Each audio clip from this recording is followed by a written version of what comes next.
So we back here again on another episode of Erryting Kool, and I know I ain't do one of these in a whole long time, but I'd be busy and ting. So today's episode, we got our first call-in guest because I finally got the apparatus to do it. Plus, we got someone live in studio, but we can get to them. But before I go any further, I would say I'm well, this ain't tool for cartoons, so it's the Negus of Nassau, St. Antonio Alexander, Lord Jalen Willard at your service, and welcome to Erryting Kool. Yeah, we don't want to do anything to scare your children. That's the last thing we want to do. We don't want to scare anybody. The tourists come over to chill on the beach, but they don't come over the hill where we sleep. We got nightmares and they got fantasies. No sanity, it's just insanity. My mommy hoping nothing happens to me.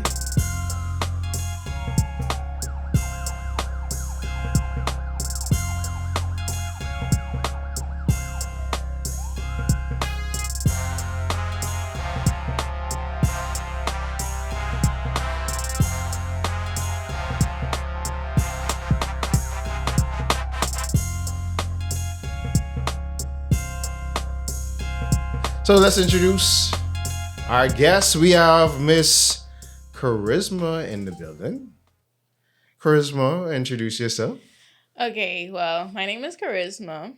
I am the sales and marketing coordinator at Fusion Superplex, as well as a college student.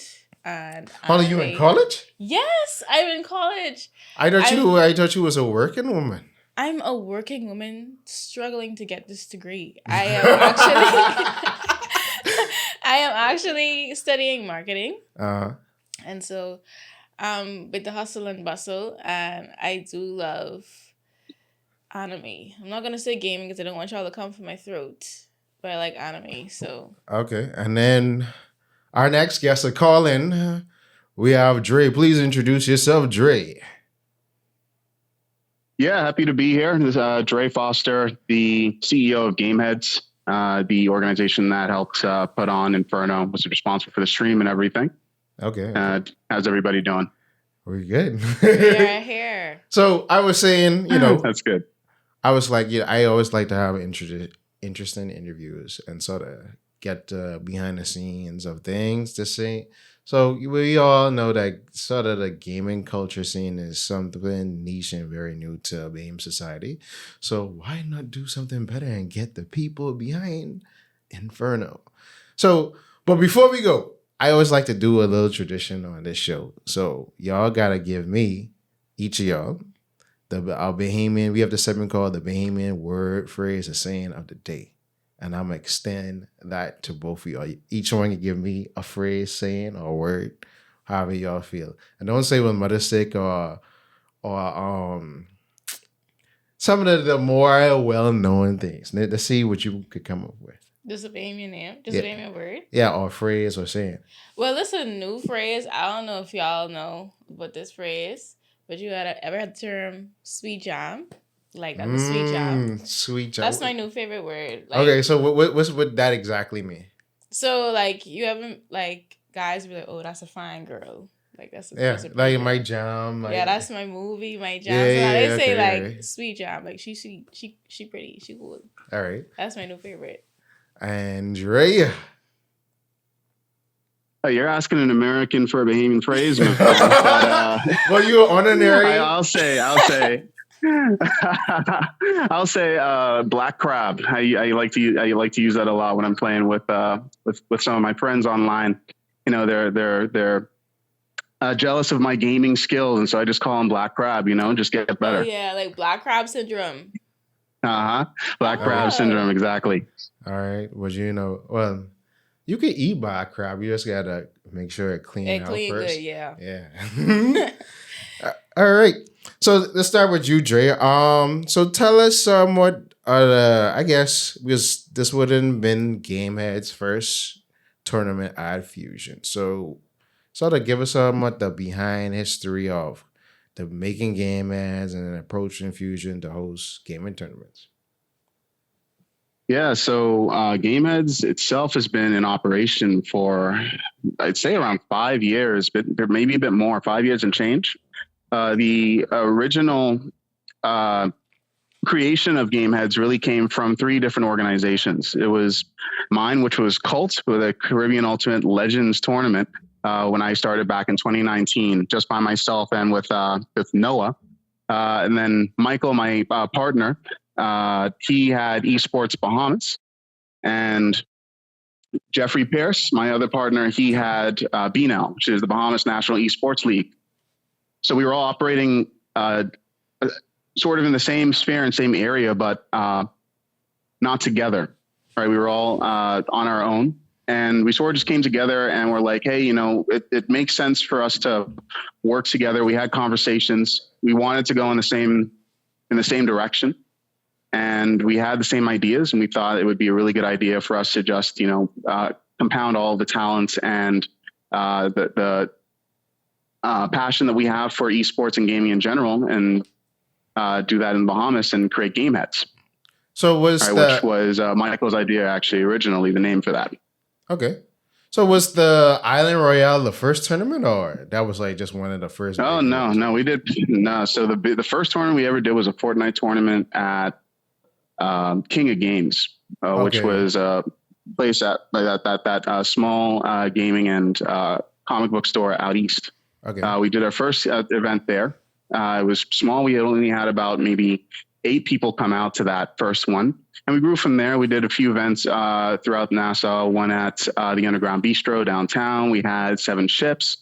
And then we, in 2020, partnered with BTC to put on the first Island Royale in its first iteration, which was also a Fortnite tournament, funny to say. And we had around 300 signups online for that. From kids around, because who was doing anything during 2020 during the pandemic? So it was for sure. Really cool for us to do that. It was a studio. We did it all in a studio. And we put that event on for PS5 and an Xbox Series S. Okay. So that was, I would say, the first big event we ever did. And then we scaled to moving into Fusion. We had gotten in touch with them, doing our own events there in the Celsius lobby. I guess they saw what we were doing. I like what we did. And so we were finally approached by Fusion to help put on the Inferno event, which they'd been trying to do for quite some time. Okay. So I guess this happened after the Island Royale event you all had in 2020, or not 2020, 2022? Was it 2022?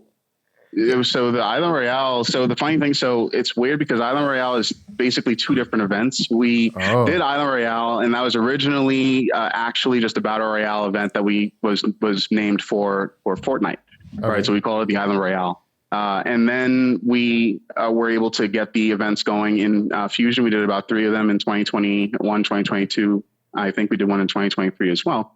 The late 2 in 2022 and 1 in 2023. I can't exactly remember, but we did about 3 of them over the span of 2.5 years. And we just decided when we went to Fusion, we already had the assets for Island Royale. We probably weren't doing another one with BTC, and we didn't want to let go of the name. So we decided, okay, now it's a fighting game event. And it's called Island Royale because there's a whole bunch of people coming to playing a bunch of these different games across, the FGC. And, it's a Royale, right? People are battling it out all across the board. So it's one name, 2 different events, but probably moving forward, it's probably just going to be the FGC event that is named Island Royale. Okay. Good. So Charisma, where do you come into play? So based on what Dre said, Inferno has been a thing that has been talked about, thought about, heavily discussed for years. Now, when I guess you recently joined the Fusion team? Yeah, I joined Fusion like 2023 July. Okay. And so when you join a new company, you always get these like, we've been trying to do this, and we've been trying to do this, and are you going to help us to get this done? Like the objectives are definitely, laid out for you almost. Like it's almost like these are the goals of the company. How can you assist us in getting him? And so the arena was one of them. And it just so happened, like one of my few events, working as a sales and events coordinator, one of my first events was, of course, Island Royale. Like, coordinating and helping Dre those get settled in the space. That was just like my first introduction to Gameheads. Okay. And so I was super excited because like that kind of exposure doesn't come at every, job experience. Like you really don't get to see like a gaming company come and put on a tournament right in the midst, like in the middle of your job, like in the middle of your day, like a regular old function. And so I was super adamant in making sure that event went smoothly. I started to learn stuff Dre doesn't know, but I was like watching, like, how is this done? Like, how are they getting these things on the screen? Like, this whole production team, like, this is crazy.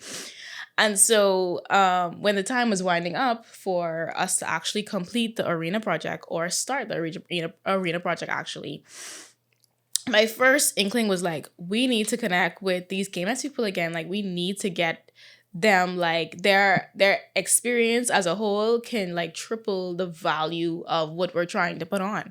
And so with me having that initial approach with them and meeting them in the midst of their zone, I didn't have an inkling in my mind like we would do it without them. Like, I definitely felt like, because we already had this relationship, and because I know Dre was also one that wanted to enhance the arena project or be a part of it, I was just like, this is a no-brainer.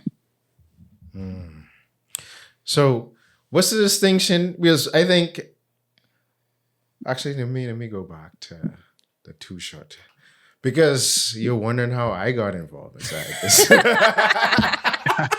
If you want to know, of course. Well, your boy been doing things this year. So Fusion Gameheads reached out to me and several other gaming content creators to be a part of Inferno. And I guess I was trying to figure some of the initial thought. I was trying to figure out what's the difference between the arena and then the Inferno. Because I assume Inferno obviously is the event. So what is exactly the arena? So the arena is generally Fusion's hub for esports. Okay. So we wanted, as an entertainment company, the objective was to create a hub for the different types of entertainment industries in the Bahamas. So you have movies and film, you got music, you got children, you got esports and stuff like that. So we wanted to create a hub for that at Fusion. And so the name of that hub would be called the Arena, because it's meant to play on the colossal environment of esports. It's in a huge theater. It's on a big screen. And of course, we house one of the biggest screens in the region. And so that was the whole point of it being called the Arena. Now, Inferno. Inferno is the event. How did y'all come up? I like the name. And I was like, okay, yes, you're about to go in this high glory blaze. Compact, sweat dripping down, right, blood everywhere, all these good stuff, excruciating conditions, right, but you have to sort of mentally prepare yourself for, right? Yeah. So Inferno wasn't initially, the pinpoint name. I guess, like, in the planning process, you try to figure out like what will appeal to that market. Okay. We had different names, but we ended up going with Inferno. I guess the CEO ended up wanting to go with Inferno because he thought it was just like, he wanted to make this a high intensity event, like boom in your face, like, like something that would have stood out against all of the other, tournaments on the island. And so when Inferno came along, we thought about, of course, the Fusion Flame and like, of course, igniting that and trying to do new things. And the only way you could add fuel to the fire is if you get the fuel. You put the fuel there. So that's where we got Inferno from. And then, when we had like the different series connected to Inferno, like Enter the Dojo, and then we had like that content you guys was putting out with the guest character and stuff like that. So all of that kind of mixed into each other, and we thought that would have been something that would have been attractive, especially to the market after so much things have passed, tournaments and themes and such. And we thought like this was the last one of the year. Like, we got to make this like super duper duper attractive and cohesive to the product. Okay. So Dre, what was your thought sort of coming into just rolling out this whole event? Because I think the earliest post I've seen of Inferno goes back to like summertime, like around July or June. Yeah. So just to understand, you're asking what my thoughts were just in coming on board for Inferno. Yes. Yeah, it was definitely a relief. I think was the first one. You know, we we were super happy that Fusion had noticed us.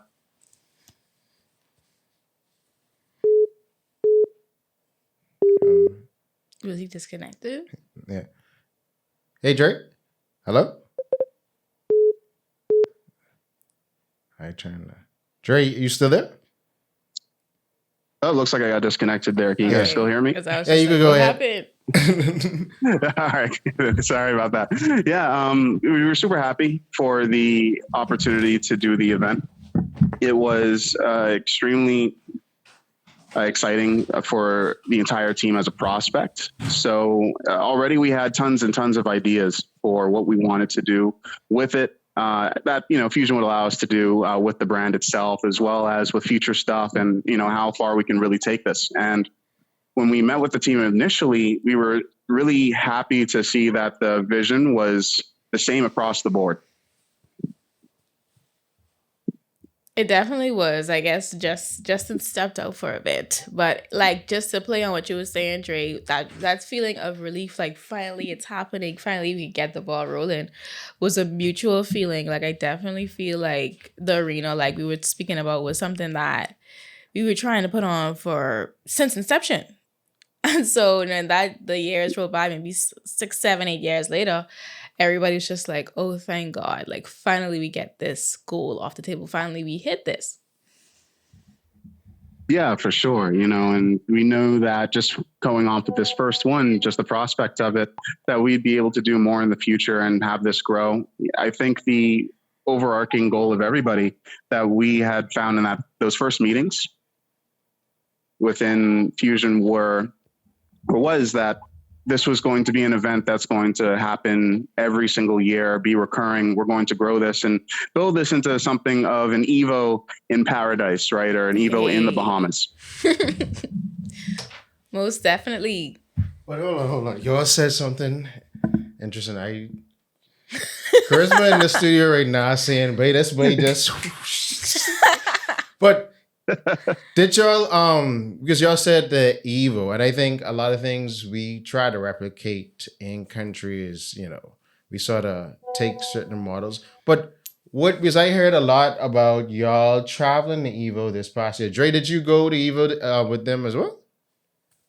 No, not this year. We missed it this year. We're going next year, definitely, though, as a team. Okay. So why did y'all feel, because you said earlier, you trusted Dre's and Gameheads experience and their outlook. Why y'all thought it was essential for you to actually go and travel to a convention and go Evo, specifically going to Las Vegas in the middle of the summer and say, okay, let's take this trip to spend the money and see it for ourselves? Right. So I think we could all agree, like, gaming tournaments are not just the tournament. Like, it is definitely the environment and the aesthetics that comes with it.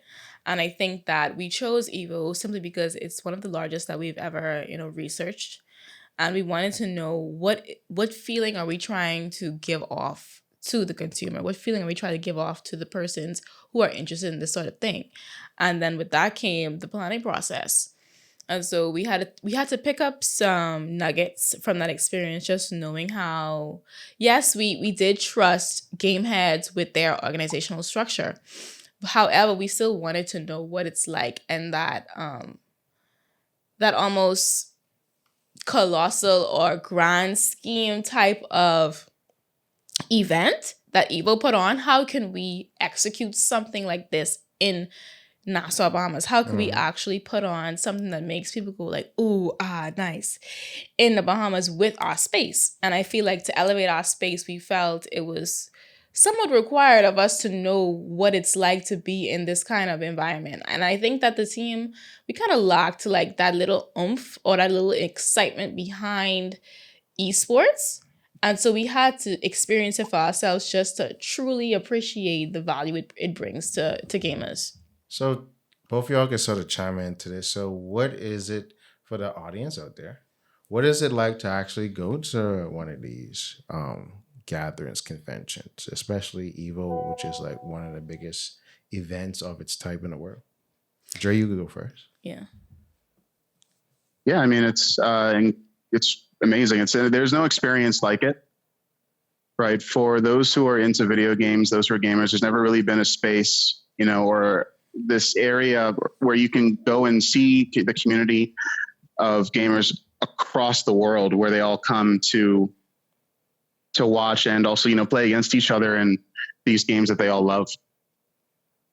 So it's such a great experience. Everybody who's interested in this, whether it's esports or any fighting game, any video game that actually has a competitive space at all, should definitely save up some money, go and play or go and watch the Pro League. Dre, you still there? Yep, I'm still here. Okay. So, Charisma, how was your experience? Well, I'm going to speak from a non-enthusiastic gamer's perspective when traveling to Evo. All right. I think that you never really know the industry until you go to an event like Evo or until you go to an event like CEO. I didn't expect to see so many people like from all rounds of the world gathering here for like to watch somebody play video games. Like I couldn't wrap that around my head. And so when I went there, so this was your first like my first ever convention, first ever. Okay. And I said, we're probably just gonna see a bunch of like, you know what I mean, like the nerds. You're probably just gonna see like a bunch of nerds and stuff, and And so I went there with like I just already had that preconceived notion in my mind, and then hold on. So you had a preconceived notion? Yes, that you was gonna is just nerds. I'm embarrassed. Okay. Don't do that to me. Trey, you see what she's trying to do to Literally, you? I'm so sorry. I was know just exactly like, what she's trying this to is do. what We've we're had these going to conversations see. before. This is what we're going to see. And so and this wasn't, I'm not going to call any names, but it wasn't just me. But when we all went collectively, we just didn't think that who we would see. We thought we were going to see like a bunch of sweaty, like. I mean, that exists. You probably, some people, yeah. There are people out there, Yeah, that don't shower or bathe through the whole There are con. people out there, okay, y'all? But there were like regular old, regular people, different people from all scopes of life were there, and they were having a blast. Like, it's such a positive and enlightening experience, actually, because you learn as you go, like, especially if you're not privy to the industry, like, you learn everything as you go. You learn anime history, you learn about the cosplay and what they had to go through, and like when speaking to them, they was like, yeah, this took me like a year to put together, like, yeah, and I was just like, and so it's like super duper enlightening for anybody, like especially if you go there to network too. I would always say, if this is an industry that you're interested in, like make it a priority, like Dre said, like save up, and like you owe it to yourself to like open up your mind to different things. It doesn't have to be the regular schmegular gaming tournament, that any other company puts on. Like there are experiences in other places that you should open yourself to. Yeah, that's why I try to go to at least 2 a year. But yeah, because I always say, what you realize at a convention is you understand the theory of escapism. Yes. To where, yeah, everybody, and then it goes back to the whole, what is a hobby? And people think, okay, liking games and all this. That's stigma. Pop culture. Yeah, this for little children. But it's like, bro, these are professions and adults like these things because life already hard enough. You need some time to unwind. And why not do that with things that you spend your off time? Yeah. So, So, coming back from Evo. Now, the countdown is on. So, Dre, we're now in September. What is you and the team's like sort of mind state at this point? We can't fail. That's sort of the main thing, is that if we don't put on a good show, if the production isn't there, if the event takes 20 hours when it should have only took 8, then that's where we're like, we're never going to be able to work with these guys again. So we wanted to make sure that 100% we were going to be able to work with them again. So that was something painstaking that everybody on the team had to get themselves ready for, is prepare for those 2 months. Okay. And 2 months is not a long time.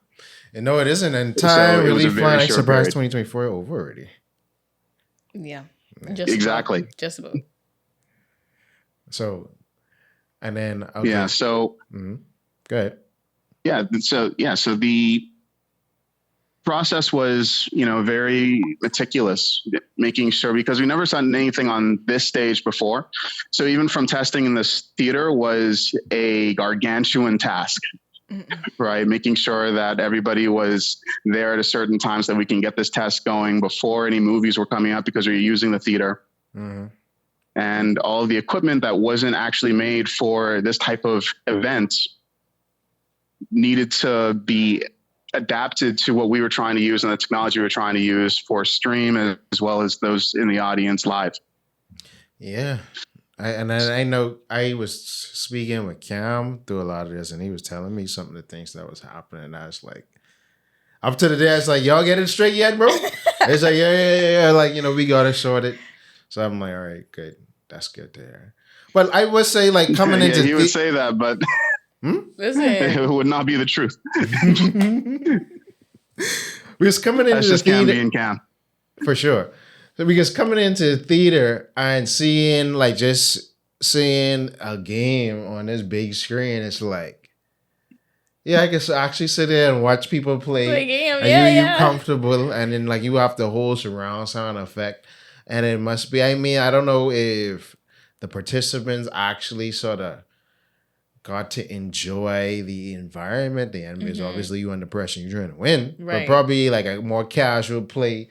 You could see experience, okay, I'm not under all this pressure, and I could just enjoy the whole surround sound, big screen, and then now you feel like I can't go back home to my little 42-inch or whatever the case may be. But for sure, I think that was the biggest reaction, what I've seen from most people that see clips and videos of the actual event and seeing it in this big theater and seeing their favorite Street Fighters, obviously the history behind that, and a lot of people growing up with that, no matter if you was born in the 90s or the 2000s, and seeing some of your favorite characters big on screen, right? And you get to able to control them and having it streamed as well. So it was a very immersive experience, to say the least. But let's fast track. So we could talk about my portion, the whole content creation thing. So my whole mindset behind it, I guess, being on the cons and I like to see Bahamians and people in this space try new things. And I think a lot of people are afraid to try new things because they're afraid of failing epically. But then sometimes you have to make little mistakes in order to get it far ahead. And, I know me and a lot of the creators, we was like, yeah, this is our time to show out and actually show hey, we can do this in this country. Let's get it. Yeah. Because obviously no one ever seen, when you're doing stuff where people have never seen, there's a level of expectation of comparing it to its first world counterpart. But then it's could you pull off? And when you do, now it's okay. We already know what we have to do for next time. Yeah. So opening day, what was your sort of thoughts? Opening day, or you mean? Yeah. Yeah, opening day for me was definitely something that I could only experience in my worst nightmares. that amount of anxiety, trying to get to the theater and getting everything set up and is anybody gonna come? Y'all please come. I was at that level of thinking. You know what I mean? I was confident that we could have executed by you. But I think that we really wanted, we did do value our players, but we really wanted to make a good experience for our spectators, those who aren't playing. You're not in it to win the 3,000, but you still want to know how you could enjoy this type of event. And I think that people who aren't gamers think that just because I'm not into gaming, why are you into gaming? Exactly. No. Why me? Yeah. Now I I can't talk because let me defend myself. let me defend myself first. Okay, I have like two little brothers and they play games, but they don't really play FGCs. And so my dad's era was more like a FGC kind of like era. But like this new era of gaming, they have like, Brawlhalla and, NBA 2K kinda. Call of like that's their games. And so when FGC was super popular, like in the States, I was just like, how? Like every time I think about an FGC, I think about it, like this is like years before me. You know what I mean? So I'm not super against it. I just feel like it's a niche that I'm like continuously trying to get into. You know what I mean? Like it's exciting to watch the fights, but to like play it just like I feel like they lose so quickly. Like it's like all or nothing. FGC, like they lose like like you could be winning for 1 second and then the next second you're done. Like you're KO'd. But that's life. Is it not life, my dear? It is life. We did have a lot of that. Yeah. You were saying something? Yeah, we had a ton of that on the we had a ton of that on the big screen with all the players. But first, I think you might be a little bit of a gamer for sure. I saw you going crazy on the Dance Dance Revolution. Yo, I can't. I don't know why you ain't talking about that because we got footage of that too. I think one of Bunny or Kiki those recorded you. Oh my goodness. Yeah, but I seen you on the consoles. Blackmailing me. Yeah, I seen you on the consoles when I came to one of the Enter the Dojo Sundays and you was right there. Spamming the buttons. Okay, you look focused. She had on her glasses and she was just looking at the thing and then and I was trying to catch on to like the moves and the combos and stuff. I feel like you really don't worry about it. I in the same boat as you. Listen, you really gotta study it to understand the different combos and stuff like that. It's fun, mind you. It's just like I don't think particularly FGC is my game. It's fun to watch though. I will watch FGC until tomorrow. Mm. But it's like not like me to like it's not me for like this be me playing like I be pressing everything to get it and I still lose. I don't even know. I think Dre has a footage of me playing with which character was that we were doing testing, Dre? Oh man, that way thing. Were you playing Harry? I can't remember exactly which character you were playing. And I tried my hardest and I still lost, y'all. Yo, I remember I came to the dojo with one of my friends and they basically had to give us like the easy set of controls. When you have to press like either X or Y and then go into a combination or whatever, because I'm like, I don't get there's a whole console in that back room and I literally don't touch it. Like my cousins, they play different games, so everybody's like, all right, I too busy content creating and to get into and stuff like that. So yeah, but I think I going soon, and I told like my other friends, I was like, I gonna start like a whole stream that is entitled Jesse Plays for the First Time. And it could be a thing where and I will be right there watching. I'll be like your first subscriber. Yeah. Me trying to play this game for the first time and trying to get good at it, or it's coming 2024. But 2024, you mean 2025? 2025. You know that little mix-up period where you still writing out. Right in 2024, even though it's catch me in January. Yeah, catch me in March. That's when it fully like, we in this year. So, first day, the tournament was great. The vendors were great too. Yes, they were. 10 out of 10 vendors actually. They're really good. Yeah, because it was really interactive. Like if you didn't want to sit down, you would go interact. Mm-hmm. And then some of them had setups for gaming too, so you could just stop at the table and then just jam a little bit. And then y'all even sort of made the decor lighting. Like where it was like red. And I was like, all y'all probably needed is like a prop where it had the flames coming up, right? Front door. Yeah. They didn't approve my request to have like some flame blowers. Just once or twice in the theater space. Because it was a movie theater. Yeah. I definitely really wanted that like fiery, aesthetic, which is why I like the all red. I had to make sure like we had like some kind of all red lighting, some signification that it's about to get spooky in here. It's about to get real deal. So because I was like, wait, why it's so dark and red? And they was like, well, they just wanted to change it. I'm like, but you need a little something Something. to direct the people like this way. You gotta. That's another thing. Like I did want us to have like some people who give directions, but I also wanted spectators to be able to experience things just as you're walking past. Like you don't miss anything because you are like walking into it, no idea what you're walking into. So you get to like pinpoint like what is going on here, what's going on here, what is manga like. Can I see like this Just Dance game? Like what is going on here? So I think I really like that setup. This is just my personal opinion. Like people just going in and exploring rather than like straight into the theater. Like I think I like them having that. Yeah, having to be immersed in the like community. Blind. Yeah, but I think a highlight of the tournament, I mean, besides the final round, was actually having the man, the myth, the legend. I forget what his last name is. The original owner of the Town Center Mall and Marathon Mall game rooms. Yeah, I thought Dre got to put us on this. I know it's Jeffrey's uncle. Okay. I don't remember his full name. Yeah, that is Jeffrey's uncle. So Jeffrey had left us for like 2 hours that day just to go grab his uncle so he could come out and watch the event.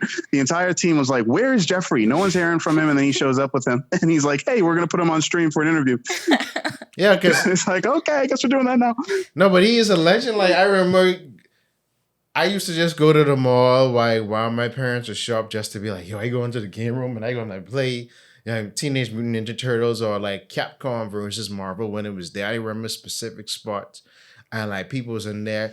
Kids used to literally cut school to where like the mall and marathon still have this policy to this day, like, yo, no school kids in before 3:00.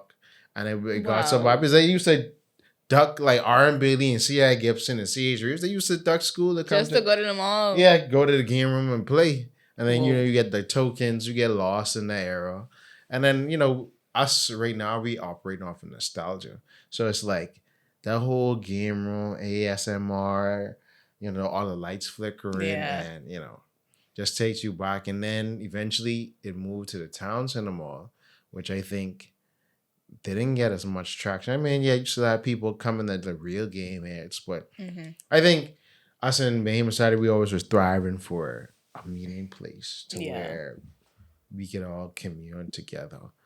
But that was really, was seeing like the look on what's the name of the CEO again? Carlos.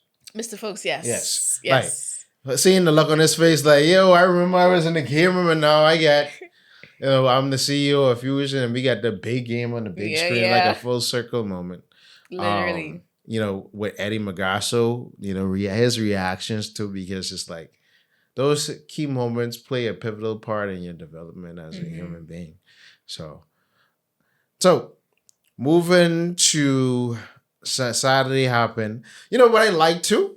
When the game was actually broadcast in the lobby where at the Tekken. The Tekken. Was that always like that happened through the whole tournament or was it just for the final? It was actually Mr. Folks who was just like, we need everybody to see it. Like, it's too deep into the theater. We need everybody to see it. So he just like... That was like one of my complaints too, because I was like, yeah, I understand it in XS3, but this all the way in the back. Yeah. So he actually was just like, I need everybody to see what's going on like right now. And so his initial thoughts was like, get it on the screen at the box office. Like, and so he started to get the sound on and he got the entire thing to be streamed there. So he just connected another, I guess, connection to the box office screens and he just played it there. And actually the box office screens are split into like different screens. Yeah. So they had to actually like make sure that everything was connected and cohesive so it looked like one screen. For sure. So really nice. I think that's something moving forward that should just be a thing. Like, hey, wherever there's like a free screen and it ain't a movie screen, just play it there. And then you can add all the gameplay and things like that because now people in this building, like wherever you go, okay, there's a tournament going on. And then they'll draw them to the space. Yeah. But, so, the final round. Actually, let me get your take on, I guess, the commentators. Like how y'all felt, how they delivered from day one to day two. I love them. I think they were very cohesive with each other. Like, they had me on the edge of my seat. Like, without the commentators, it would have been exciting, mind you. But they added like that extra drizzle onto the experience for the spectators. Like, and then like for people who don't understand the game, they were very, very clear on like what was happening or how the other, because you couldn't really see the players' reactions. It was like in a dark theater, so they could have like told you like, they, you know, this player is like on the edge of his seat, like trying to get this combo win. They have him back in the corner. Like I always say, especially with Magaso, his touch, his character, his aura is like 10 out of 10. Like, for sure. He's such a lovable person for one, and he's very entertaining. So I'm gonna thank Dre for more than likely like bringing him to attention more so, because we remembered him from Island Royale, but he was great in Island Royale. We remembered him, but we couldn't put our finger on the name. And so when Gameheads was like, yeah, this Magaso, like, Magaso stay doing the commentating for Island Royale and stuff, I was just like, good, like, we need him. Couldn't wait to reach out to him, actually. And just a little... Yeah, as far as the team is concerned, Eddie's a gamehead. He's been with us from the beginning. The first time that, and we talked about this actually at IHOP after the event, we went out for what we like to call victory pancakes. It was me, Jeffrey, it was Noah, who was the TO for the entire event. And then we met Eddie there, Magaso, and we just reminisced about how the first time that he ever did actually do commentary was at our Island Royale, the first one. And he's been this commentator with us ever since. Yes, the great Magaso. Little plug, he was also graced this space. But yeah, because I think, like, I like hearing his commentary, and then because he was like the color commentator, and then I forget what's his name.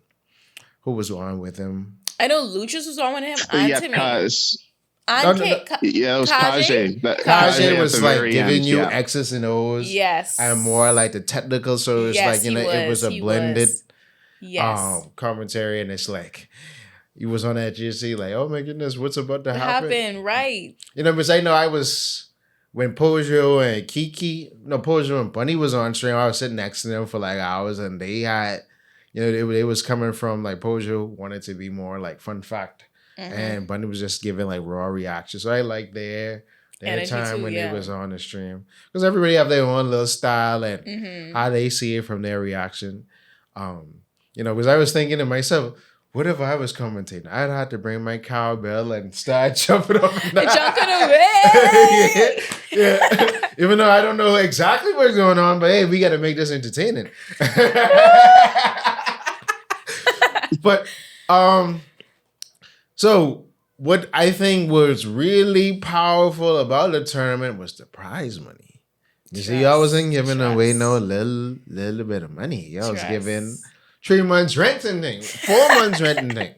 Well, actually, 3 months rent. 3 months of this economy. Yeah. For sure. Maybe pay down a BPL power bill for the rest of the year, depending on how much your usage is. But how did y'all set on like, bro, we ain't gonna just give out a gift card and $200, $300, maybe $500 tops. We gonna top prize gonna be $3,000.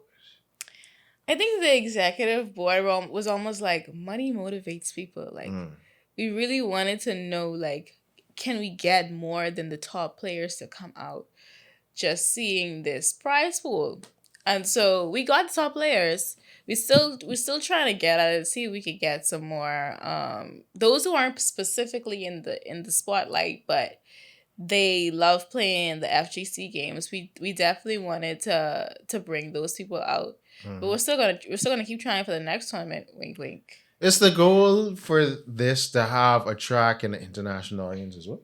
Yes, of course. We did have Drake could speak more to that. We did want those players from the different Caribbean regions to, you know, come over and play, or even, you know, some lower scale players or those who just want to get their feet wet, you know, in the tournament space to come over too. We didn't really obstruct anybody, you know, countrywide or international players to come over and participate. There wasn't any stipulations relating to that. I think there won't be any either, just because you don't have to be a Bahamian to win a tournament in the Bahamas. For sure. And I think no, not at all. Yeah. So for the international appeal, we had people from federations. We had some players reach out to us saying that they knew they should have come to this one after they had seen the stream, that they're definitely coming out to the next one. We had heard from people in Jamaica, people in St. Lucia, even people over here where I live in Florida, saying that next time around, we need to tell them about it ahead of time so they can come down and beat the Bahamians. So for the next one, we're hoping that it's going to be a lot of international.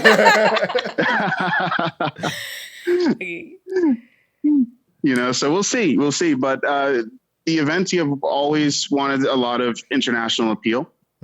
We also, on the Gameheads end, we want the Bahamas to be that bridge between North America and the Caribbean when it comes to esports and gaming. For sure. So when it comes to these events, we want them to be big. We want these different teams and organizations to come to the Bahamas and have this be the hub for gaming. For sure. Because it's easy. I think even though we participate in niche sectors, Brand Bahamas is a very strong brand to attach what you want to do to it. Yeah.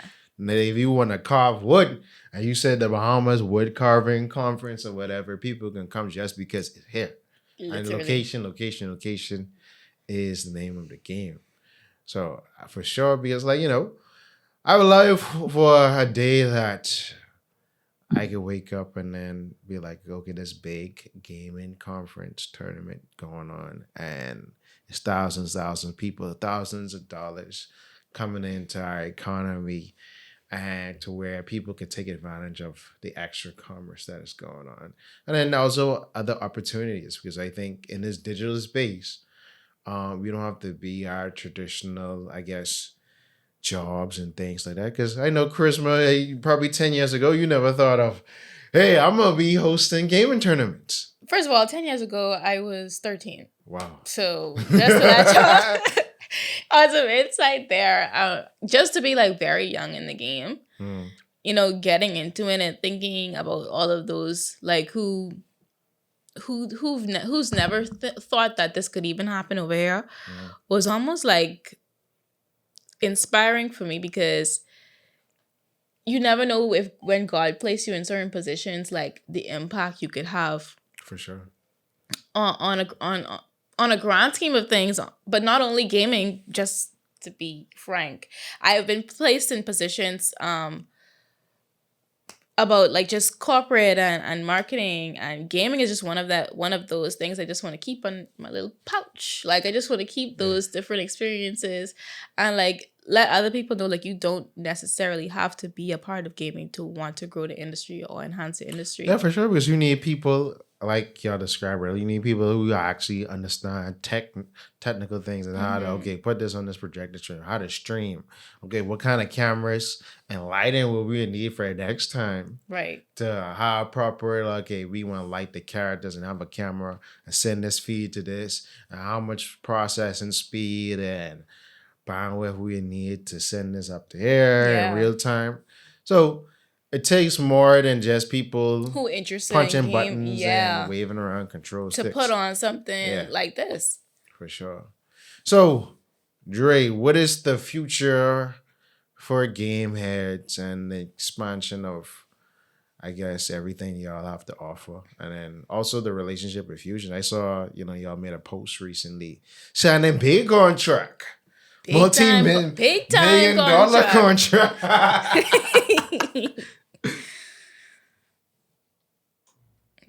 Dre? Yep, I'm here. Okay. Sorry, I didn't hear the end and cut out a little bit. Okay. Now I'm saying, I saw y'all was signing big contract. So what's the future for Gameheads and its relationship with Fusion? Oh, yeah, for sure. So we are partnered with Fusion on the arena moving forward. Super happy that we were able to do so. And yeah, we're going to be doing more and more and more events, making sure that they're better and better and better. Not all going to be, fighting games or Street Fighter. It's going to be different things. I think next year, I think at least I can say this, Charisma, but we want to do a round 2. Mm-hmm. With Street Fighter 6 or Fusion? Something else? No, just so to be decided. Okay. So we're still in talks about exactly what those games are going to be, what demographic we're going after. We want this to be something that everybody in the gaming community can go to. So we don't just want to zero focus on just the fighting game community. Right. Mm-hmm. So we want to bring in people from the other ends, right? So that could be where, maybe we do a Call of Duty event or an Apex event or a League of Legends event, whatever it is, the sky's the limit in terms of what we can do, and we'll figure it out. But we want to include everybody. Right. And if you're watching this in the comment section, y'all, please put down if you have any game you want to see Fusion broadcast or you want to participate in tournament-wise, leave a comment of the game. And I'll put a poll up. I'll make sure Fusion puts a poll up, and then you guys can help us decide on the next game. For sure, we're going to keep... It's not going to be just one Inferno, okay? So y'all going to... Because the Inferno is not the end. What's the funny part, though? Let me say that. When Inferno started, day 1, they were saying, this is going to be biannual. By the end of the second night, Mommy having the next one in 6 months. So for sure, like, you're gonna experience. If you missed Inferno, don't worry. You have next year to get your tickets. Okay, you have until next year. Okay, so we're gonna have it next year. However, if you want to see a different game, comment it. Okay, I'm gonna be checking y'all comments for sure, and we'll be in touch. Okay. Okay. I can get you. So. Before we close, anything else y'all would like to leave us with as far as the future, past, present? Actually, that's another good question. So would Inferno just be the only named tournament, or are you gonna create another tournament named something else? We gonna get, because obviously if the arena is the umbrella, the arena is the venue. Yes, yeah. It's the umbrella. So Inferno wouldn't be necessarily the only event. Yeah. I'm just gonna say this straight.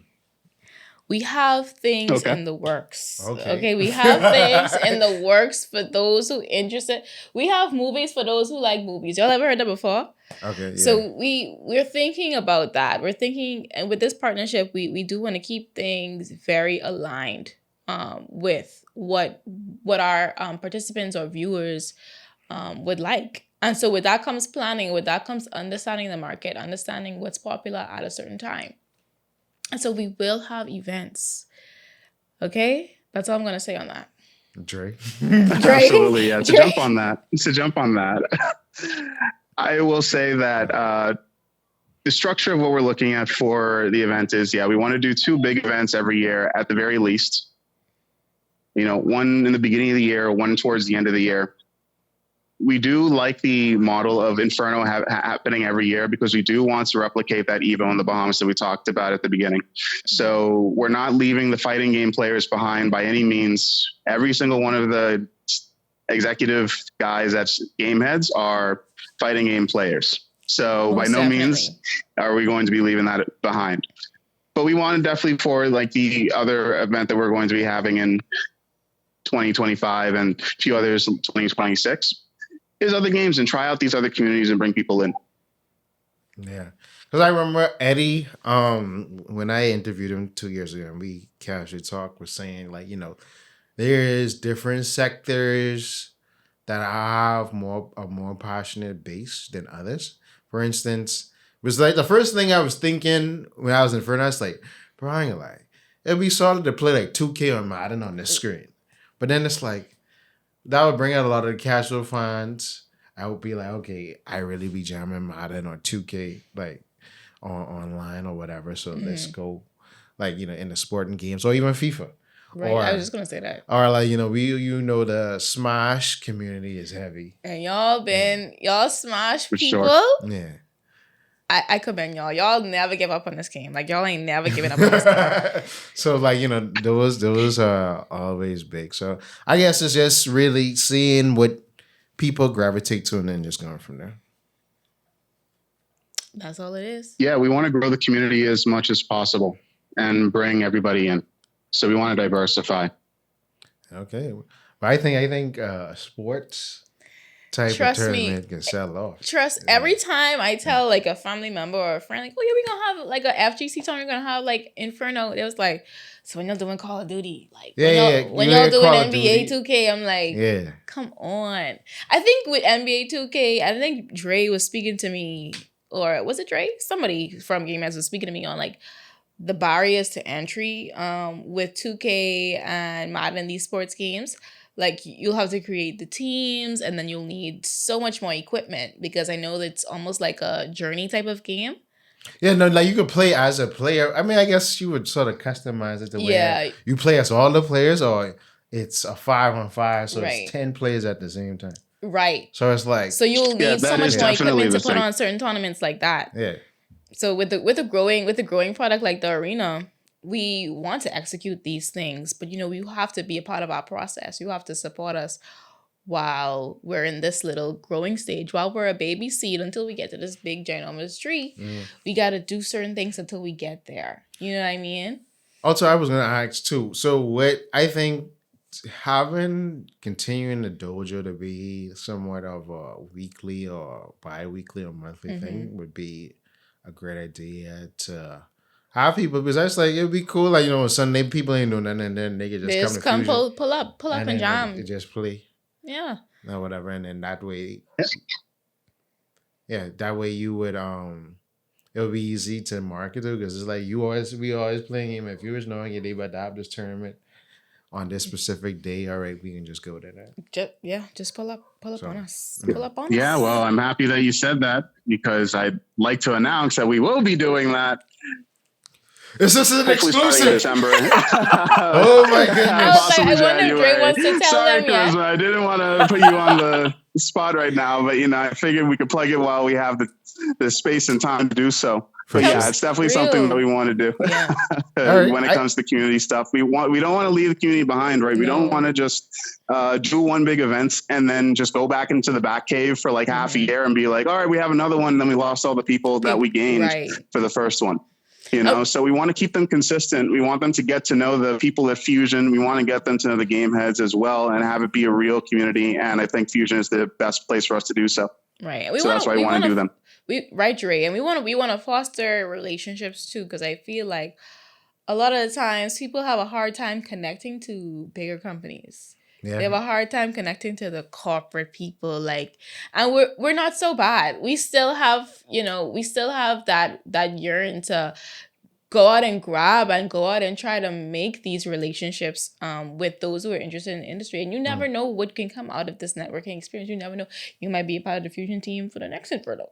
So you got to be careful. Like, you got to know, like, these are the opportunities you wanna take advantage of, especially not just for you guys, but for us too. We really want to get to know you guys, and that's the only way we could grow this project, is if we know the type of people who we're trying to reach out to. And so I'm excited for Enter the Dojo. Pull up on me. I'm gonna be there. You sure? I'm gonna be there. No, because when that Sunday came and I was looking for you, I saw you glimpse you, and then you looked like you was out of it, and then I ain't see you for the rest of it. Your girl been working hard. Let's talk about that. Okay? Let's talk about the fact that y'all Dre could attest to this, okay? I worked my bones off for Inferno. I was super excited for Inferno to happen, y'all. You know why? Because I've been working for like 2 to 3 months trying to get this project up and running. Okay? So if you see me being tired and looking like a zombie, don't be scared. I'm still there. You can still talk to me. And it's okay. You look like the rest of us gamers. So that's the only thing. Like, it's super tedious getting certain things right, because you don't want to upset gamers. You know what I mean? They're a part of the project. And so with trying to get everything to be working properly and making sure there's no hiccups, or if there is a hiccup on the day of, we could jump in and fix it. It's a very tedious experience trying to get everything to be perfect. So yeah. I'm gonna be there. Don't mind him. I'm gonna be there. So you enter the next tournament? If I'm entering, no. Why are you an I'm calling it now. She's gonna be top 8. Next Inferno. When I go in the lab, because I'm gonna let y'all put me in the lab, and when I come out, I'm gonna join it. All right. If I do lose, you better. So you're gonna be a part of Jesse's plays. Yes, I'm gonna be. Okay. Right. You're gonna have to make me an extension because it's gonna be Jesse and Charisma. Okay. We learns to play. Okay, we could definitely do that. That would be our ongoing series. You come here, we set up whatever, and it's like, all right. Real. We can figure it out. You gotta have the water bottles on deck with the coals out, like trying to learn the experience. Because my gosh. So, closing remarks from both of you before we get out here. Good go, Andre. Yeah, support us as much as possible. Anybody who's listening, something like this takes a village. We need the community to come around us and really help us push this out. Really support this. How to do more and more and more of these. Bring this to people who haven't heard about this one the first time. Share all the clips that we posted on the YouTube channel. And as we grow this and as we grow as a team, Gameheads itself, we're looking for people to join the fold. So that includes, community managers or people on the back end when it comes to social media or putting these events on the technical side. Hit us up, join our Discord, join our WhatsApp group, find us on Facebook. And if you're interested in joining and helping put these events on, please, we'd love to have you. For sure. Charisma? Just to piggyback off what Dre said, it takes a village. It takes a lot of effort to put something like this on. You know what I mean? Like it's a long process, but it's super rewarding just to see everybody's reaction and experiences and the blood, sweat, and tears. They're nothing compared to what comes out of it. And so I would say, yeah, keep supporting us. Like, keep being there. Follow up on us. We're gonna be working in the background. And we want to keep this going. And in order to do that, we need people like you to be there for you. People like you. People like you. What kind of person are you? Everybody from every walk and scope of life. All right. Don't disqualify yourself from this experience. Because no matter what you think, you have that you can't bring to the table, it's meaningful and it's valuable. Just because you aren't specifically this type of gamer or this type of enthusiast, you still, you carry a value to you, and you learn that throughout putting yourself in different positions like this. And so, yeah, I'm just going to leave y'all a note to say stay tuned, because we're not giving up on the arena at all. This is just the beginning. And look forward to more immersive products like the Inferno. So that's dope. Well, thank you all for coming on Erryting Kool episode. I think this 140. Jeez. I think this 140. But I had to give it to y'all. They're behind the scenes. But what else? Other expose? Well, this isn't an expose. But what other different little tidbits and more information I can bring y'all, I will. But until next time, we can see y'all later. Yeah, you see.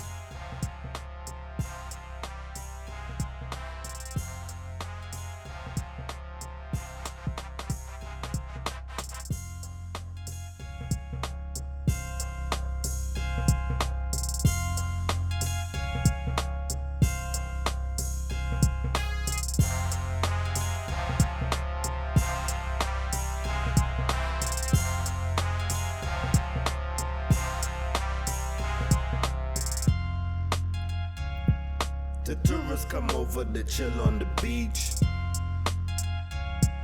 but they don't come over the hill where we sleep. We got nightmares and they come